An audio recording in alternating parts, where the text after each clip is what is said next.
Olá, vermelhuchos amados. Eu estou retomando os vídeos que eu fiz durante o golpe nas eleições para ver se a gente consegue ir trocando cada vez mais ideias e vai construindo juntos opiniões e, quem sabe, com muita boa vontade, soluções. Eu aproveitei a oportunidade também para estrear o uso do teleprompter, pois apesar de fazer um programa ao vivo todos os dias, eu sou uma jornalista sindical que lida muito mais com impressos, web e assessoria do que com vídeos. E esse lance todo que vem sendo trabalhado pelo campo progressista para o enfrentamento aí desse cenário de crise. Assim eu retomo o canal da Metamorfose e também dou uma agitada na minha página profissional, que está meio abandonadinha, já que eu nunca tive muito traquejo para administrar uma página que fale de mim. Mas a equipe criou, tá lá. E também tem muita gente pedindo amizade no perfil pessoal e tá difícil de administrar.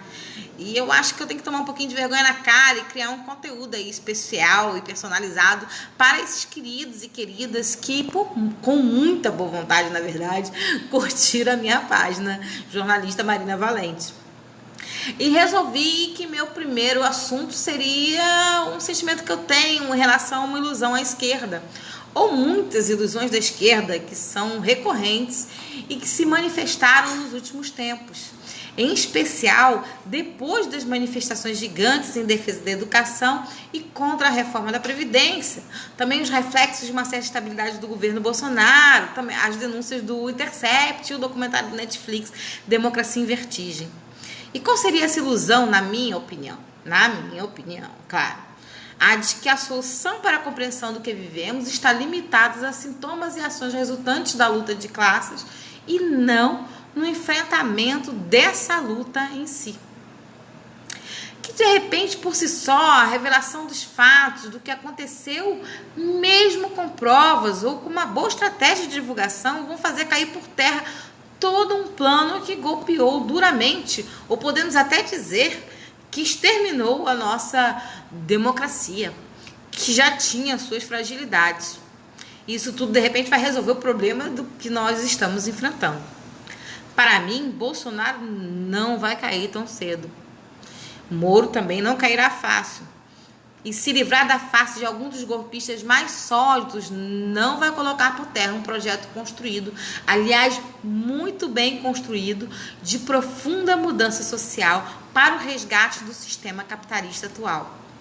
A defesa de bandeiras específicas, como, por exemplo, Lula livre, educação, ou até mesmo contra a reforma da Previdência, da forma que está sendo trabalhada, são fundamentais. E não é a minha intenção, jamais, diminuí-las ou tratá-las como inóculas, mas alertar que por elas sozinhas e separadas, inclusive como muita gente tem trabalhado, elas não são suficientes. E por quê? Porque cada uma delas tem interação com uma parcela da sociedade, algumas mais, outras menos, e quase todas não estão levando em conta a pergunta que para mim é fundamental: quem do povo está por detrás de tudo isso? E como nós estamos falando com essas pessoas? Veja bem, a reforma da Previdência é um exemplo de luta que deveria atingir todas as pessoas. Afinal, somente empresários riquíssimos, com investimentos financeiros no exterior, não seriam prejudicados direta ou indiretamente por ela.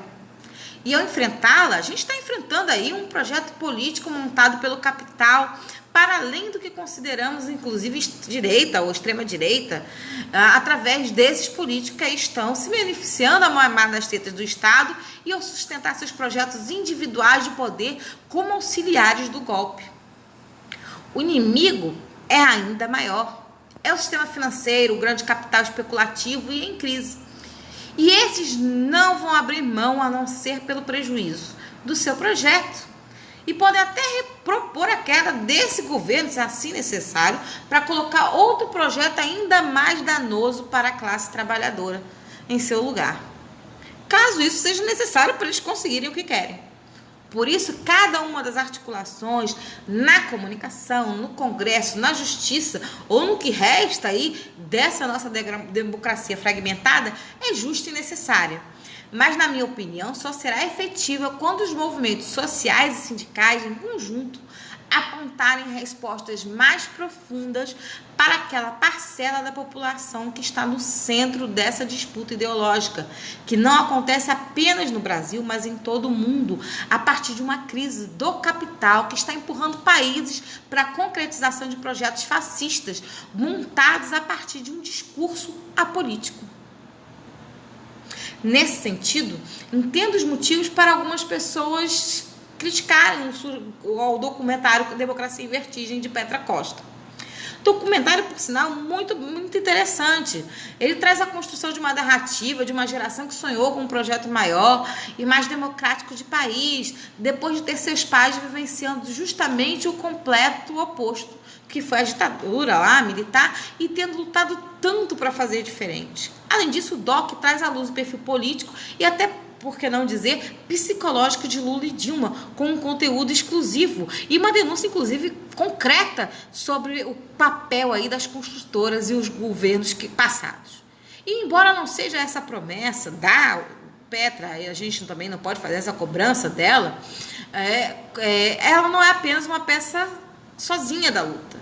Tem que ter material e espaço para essa outra voz, a voz dos que não têm o perfil político e social de Petra.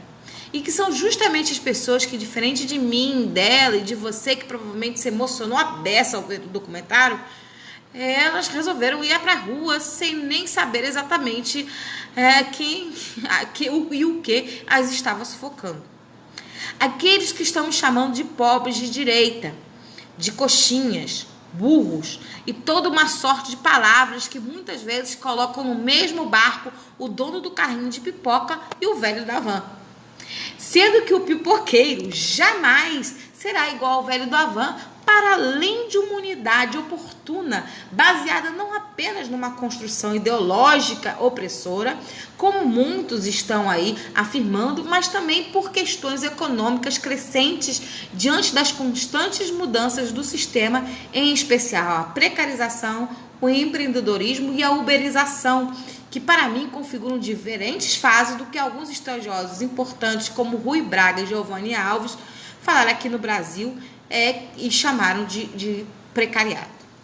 Pois bem, aí o que eu chamo de ilusão de esquerda, na nossa dificuldade de entender que esse projeto que aí está não vai ser derrubado sem que se apresentem respostas concretas para essa parcela da classe trabalhadora, que passa do trabalhador que está em situação precária no mercado formal ao que está em fachadas de relações de trabalho, como empreendedores uberizados ou os patrões de si mesmo, do pipoqueiro à moça do pote de bolo, do jornalista pejotizado ao advogado que só recebe em cima do valor do processo ou que fez concurso para ser policial, do carinha que se formou em psicologia, mas está trabalhando de coach, ao que virou coach, sendo formado em qualquer outra coisa. E por aí vai.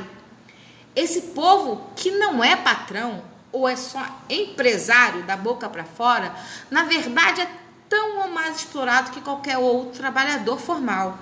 E que a esquerda constantemente ignora ou até mesmo distrata. A derrota dos nossos verdadeiros inimigos, essa está na nossa capacidade de responder com o necessário cada um daqueles que estiveram nas ruas com grandes processos de mobilização, carregando muitas vezes bandeiras difusas. É a resposta para o pipoqueiro ou para o dono da barraquinha de feira, que não está nesse universo para quem nós estamos dialogando. Para eles, que muitas vezes empregam a própria família, o discurso de imposto e o discurso antissindical do Bolsonaro colam. Para eles que às vezes nem pagam a aposentadoria, o discurso da Previdência feito pelo governo também cola. Para eles que trabalham para o comércio, para comer no outro dia, o discurso antigreve na semana cola. Para eles ninguém dá solidariedade. A falsa solidariedade do patrão vai colar. Mas também é uma ilusão da esquerda achar que existe espaço para a miudeza da crítica quando estamos diante de um inimigo tão gigante. Ou acharmos que não é preciso lutar em diversas frentes, quando são diversos os ataques, como se isso também fosse possível. Eu fico por aqui propondo que a gente encontre algumas respostas que eu considero importantes e que desejei trazer ao debate.